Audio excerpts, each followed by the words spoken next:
बिस्मिल्लाहिर्रहमानिर्रहीम। अस्सलाम वालेकुम। कैसे हैं आप सब? मैं उम्मीद करती हूँ आप बिल्कुल ठीक होंगे। अल्लाह पाक आपको हर तरह की बीमारी और परेशानियों से बचाए, आमीन सुम्मा आमीन। आज हम कुकिंग होम में शेयर करेंगे हरी प्याज और आलू का भुर्ता बनाने की रेसिपी, जो कि बहुत डिलीशियस बनकर तैयार होता है। जब आप इसे बनाएंगे ना तो बार बार बनाना चाहेंगे, बहुत पसंद आने वाला है आपको। तो चलिए बनाना स्टार्ट करते हैं। यहाँ पर पैन में कुछ मसालों को ड्राई रोस्ट करेंगे। 1 टेबलस्पून धनिया, 1 टेबलस्पून जीरा और 1 टेबलस्पून काली मिर्च लेंगे और इनको हल्का सा ड्राई रोस्ट कर लेंगे। जब ये इस तरह से हल्का सा ड्राई रोस्ट हो जाएगा तब हम इसे एक मिक्सी के जार में डालकर मोटा मोटा कूट लेंगे और साइड पर रख देंगे। अब यहाँ पर कढ़ाई में हाफ कप ऑयल ऐड करेंगे और इसमें एक मीडियम साइज की प्याज ऐड करेंगे। प्याज को हम फाइन स्लाइस करके ऐड करेंगे। प्याज को हमने मीडियम फ्लेम पर गोल्डन ब्राउन हो जाने तक फ्राई करना है। जब प्याज इस तरह से गोल्डन ब्राउन हो जाएगी तब हमने इसको एक प्लेट में निकाल लेना है और इसको अभी एक साइड पर रख देंगे और इसका इस्तेमाल हम बाद में करेंगे। अब इसी ऑयल में ऐड करेंगे 1 टीस्पून राई दाना, 1 टीस्पून जीरा और थोड़े से कड़ी पत्ते।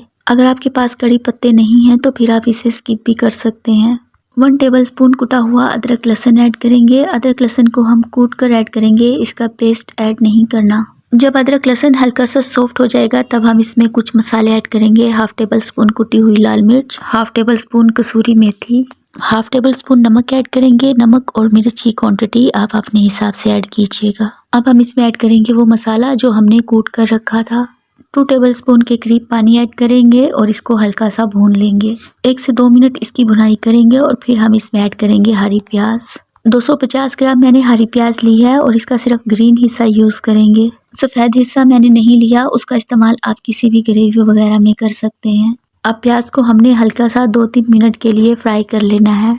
जब प्याज इस तरह से सॉफ्ट हो जाएगी तब हम इसमें 1 कप बारीक कटे हुए टमाटर ऐड करेंगे। ये 2 मीडियम साइज के टमाटर हैं, फाइन चॉप कर लीजिएगा और इस तरह से इसमें डाल दीजिएगा और बस 2-3 मिनट के लिए इसको फ्राई कर लेना है। टमाटरों को हमने हल्का सा बस सॉफ्ट करना है। जब ये हल्का सा सॉफ्ट हो जाएंगे तब हमने इसमें आलू डाल देने हैं। आधा किलोग्राम उबले हुए आलू हैं जिनको मैंने रफली मैश कर लिया था। बिल्कुल फाइन मैश नहीं करेंगे क्योंकि हल्के हल्के से जो लम्स होते हैं वो भरते में अच्छे लगते हैं। और बस अब हमें इसको मसालों के साथ खूब अच्छे से मिक्स कर देना है। खूब अच्छे से इसकी मिक्सिंग करनी है। गैस की फ्लेम मीडियम ही रखनी है और 3-4 मिनट तक हमें इसे खूब अच्छे से पका लेना है।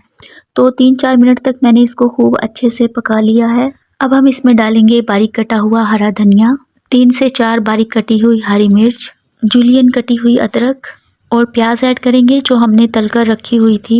ये जो तली हुई प्याज बाद में हम इसके ऊपर डालते हैं ना तो इसका टेस्ट एक नेक्स्ट लेवल पर ही चला जाता है। तो आप डालकर ज़रूर देखिएगा, आपको बहुत पसंद आएगा। और इन सबको भरते में खूब अच्छे से मिक्स कर देंगे। 3 से 4 मिनट हो गए हैं हमारे भुट्टे को फ्राई होते हुए, तो खूब अच्छे से हमारा भुट्टा पक चुका है। तो चलिए अब हम इसे सर्व कर लेते हैं। लग रहा है ना देखने से ही डिलीशियस, खाने में भी बहुत टेस्टी था। आप इसे सर्व कर सकते हैं पराठे से या फिर चपाती से, आपको बहुत अच्छा लगेगा। आई होप आपको ये रेसिपी पसंद आई होगी। वीडियो पसंद आए लाइक कमेंट सब्सक्राइब कर दीजिएगा। तो हमें याद रखिएगा। अल्लाह हाफ़िज़।